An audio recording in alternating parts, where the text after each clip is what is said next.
Hello everyone, greetings from the Servant of Nero, AJ here, and rounding out the last of the major faction entries of this intro series are the Swans in Blue, and accompanying them are their regular allies, the Mercenaries of the Iron Kingdoms, primarily composed of displaced soldiers of Llael, companies of sellswords, and enterprising heroes, sort of. I say regular, but the mercenaries can switch sides in many wars quite freely with little repercussion, whether financial or diplomatic. In-game, though, more mercenaries work for Cygnar than any other major faction, while in-world, the nations of Ord and Llael, the origin of the vast majority of playable human mercenaries, have historically much better relations with Cygnar than any other nation, and vice versa, thanks to a long history of alliances and diplomatic relations and overlapping ethnic groups. However, the regular mercenaries, in inverted commas, though predominantly aren't entirely human. Thanks to the lack of nation statehood among most of the races that the humans share their lands with, a small number of mercenaries are from other races, including Trollblood, Gobber, and Nis. As they are only a small minority though, they won't feature much here. Like the rest of the Iron Kingdoms, Cygnar was founded upon the agreement of the Corvus Treaties after the expulsion of the Orgoth, but finds much of its history in the preceding states of Caspia and surrounding territories, and then back to the ancient city-state of Calatia during the Warlord era. Named for the cygnus that was prominent on their war banners during the rebellion, change seems to be a constant for these lands, though. One civil war brought their current king to the throne, while another fractured Cygnar into two parts late in the Iron Kingdom's era, and Cygnar of the modern era, as most know it, shares its historic lands with the Protectorate of Menoth, which lays east of the Black River. West of the river lie the duchies of the Kingdom of Cygnar, which has known two kings in the modern era, first Leto, and then, upon his abdication, Julius, Leto's nephew, for whom he would serve as High Chancellor, despite the war that brought about this change in rule. The kingdom is divided into the 9 duchies of Caspia, the eastern, northern, southern, and western Midlands, North Forest, South Point, Thuria, and West Shore, each ruled locally by a greater noble of ducal rank, who also claims direct lordship over the city that is the duchy's capital or seat of authority. The Duchy of Caspia is the exception, having an archducal noble instead, denoting that duchy's preeminence within the kingdom. Each duchy has a number of provinces that falls to the lesser nobles. Collectively, these nobles of the kingdom form the Royal Assembly, which is as old as the country itself, and this body forms the central part of government that encapsulates both executive decisions and the legislature. Cygnar, as a nation bordered by enemies in all directions apart from their northwest frontier, is almost obliged to maintain a strong and professional military. Their armed forces are largely focused on its army under the War Master General, though they do also boast a strong navy that must contend with the triple threat of pirates, the Crixian menace, and the fledgling Caedoran fleet. As to their army, the corps is formed of 4 designated army formations, each commanded by a Lord General. Considered the greatest threat to Cygnar in recent times was the Caedoran army in light of their invasion of Llael. Consequently, the first army, called the Northern Army, is tasked with supporting Llael's remnant military and the protection of Cygnar's northern borders, and is also the most powerful of Cygnar's armies, commanding 5 divisions. Stationed close to Caspia to repel the incursions from the forces of the Protectorate of Menoth is the Second Army, called the Army of the Black River, consisting of 3 divisions, including the specially mandated Storm Division, which was commanded by Lord Commander Coleman Stryker, before his advancement to Lord General turned the division into an independent army of its own. To the west is the Third Army, the Army of the Wormwall, with 2 divisions stationed at Highgate, one of the closest coastal cities to the Crixian archipelago. And lastly, to the northwest is the Fourth Army, the Army of the Dragon's Tongue, the smallest of Cygnar's armies, with only 1 division whose duties are divided between observing the border with Ord and supporting the Third Army in protecting Cygnar's long coastline. However, the divisions, each typically commanded by a general, vary in size, for while both being single division armies, the Storm Division holds 10 brigades with a total strength more than 3 times that of the 3-brigade Fourth Army, while the 1st, 2nd and 3rd Armies can deploy 19, 6 and 7 brigades respectively. Brigades, led by commanders, are fairly uniform throughout the 4 armies, each disposing of 4 regiments and roughly 8 to 10,000 soldiers. And within each regiment are the subdivisions of battalion, company and platoon, commanded by majors, captains and lieutenants respectively. All in all, very conventional. As a military with a long and storied history that has embraced any and all innovations that would help in the defense of the nation, Cygnar has used its lack of luxury in ignoring new technology to its advantage, and thus has multiple traditions within its army, though traditions is perhaps a strong word here.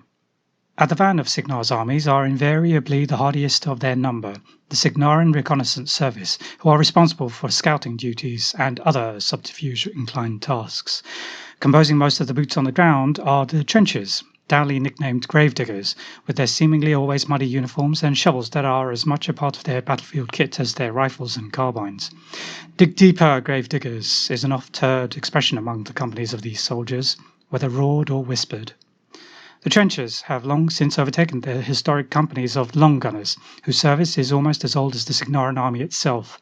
While still valued as a competent source of fire support in battle, their specialization has been supplanted by hybrid units within the trench corps, and the long gunners are likely not long for the Cygnaran army of these times. Of fewer numbers yet still, but of somewhat more cultural value, is the Order of the Royal Sword Knights, a traditional order drawn from the nobility that continues to fight in panoply that almost harkens as far back as ancient Galatia. Supporting them are those of the gun mage tradition, members of the militant order of the Arcane Tempest, well-versed arcanists whose magic empowers their runecraft bullets, whether fired from magelock pistols or their analogous rifles, both of which the gun mages use to good effect. Lastly, but by no means least, are the Storm Knights, the soldiers who fight together in the Storm Division.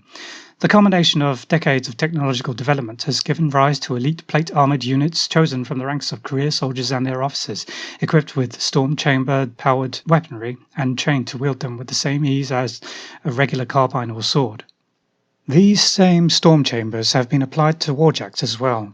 While most of Cygnar's military mechanical muscle is of traditional steamjack design, with upsized weapons, advances to storm chamber technology have led to a new design philosophy, upgrading them from powering man-portable weapons to being a complement to the jack's power plant via a storm accumulator has allowed Cygnaran military arcanists to develop integrated systems that allow a jack to hit much harder in combat than their equivalent conventional design would be capable of. Recently, though, attempts have resulted in the replacement of the steam engine with the storm chamber altogether. Time will tell if such jacks as Thunderhead or Dynamo can be made more cheaply and in greater numbers, for it has proved to be much more efficient on campaign than any steam jack. More minds like that of Sebastian Nemo would not go amiss, certainly.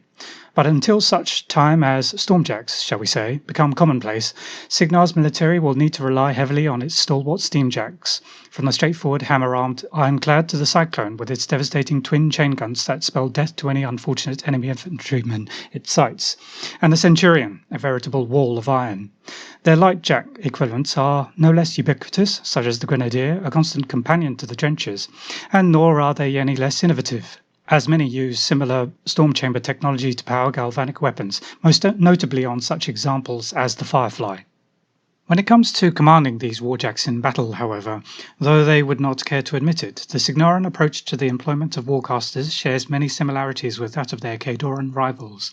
Most notably, warcasters of any rank are able to, within reason, assume command of military assets superseding the local commander, almost straight up to an army's general. And while most are recruited directly into the army and trained as a military arcanist in the warcaster tradition, the arcane departments of the Strategic Academy single out the most talented graduates to bestow senior ranks as well as offices and responsibilities appropriate to these ranks in an awkward overlap with the Grey Lord Covenant, despite that organization's motivational counterparts being the Fraternal Order of Wizardry.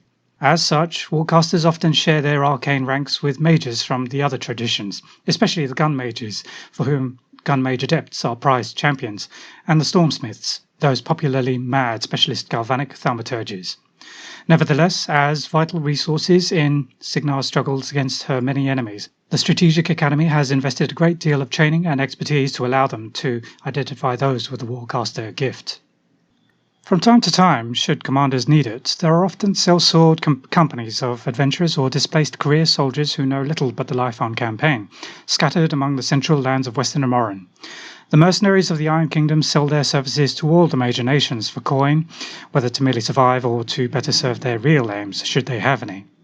Many, though, find common cause with Cygnar more often than not, thanks to that nation's historic friendships with Llael and Ord. Llaelese mercenaries are centered around the forces that coalesced around the government in exile, fighting against Caedoran occupation, past the point of the restoration of the Llaelese throne in the recently crowned Caitlin de la Martin. In years past, they found their champion in Ashlynn D'Elyse. Before this time, though, were numerous localized efforts to repel the Caedoran invaders. But by far the most organized was the Highborn Covenant, a collection of contracted mercenary companies funded by the Llaelese nobility in exile to lend legitimacy to their claims for the return of their lands, at least to outside eyes. At first, they had all the best of intentions, with strict rules and standards regarding who they employed. But as the conflict wore on, so too did their collective will wear out, and the forces of the Llaelese Resistance during its last few months bear little resemblance to its progenitor, except for a few stalwart companies among the most patriotic. But at least they were successful at the very last. As for Ord, as a typically neutral nation, they nonetheless make their loyalties clear, and indeed, Cygnar's Fourth Army is maintained almost purely as a matter of form, almost never truly needing to contend with Ordic aggression. Thus, Ordic mercenaries tend to have more freedom when it comes to accepting contracts. Indeed, the largest company of mercenaries in the Iron Kingdoms is Ordic in origin.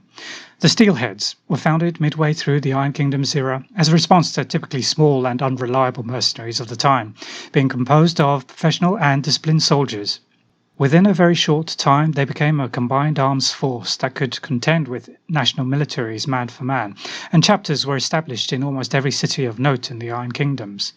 The size of the company allows it to accept contracts almost continuously, simply shuffling its services around the numerous chapters, but this can often lead to detachments of steelheads fighting against each other in the same conflict, something the chapter captains are resigned to, and they adapt by stoking rivalries in peacetime. In this day and age, though, because of the Steelheads' strict adherence to regulations and military norms that are centuries old, they have been outpaced by the same national militaries that they once vied to gain coin from.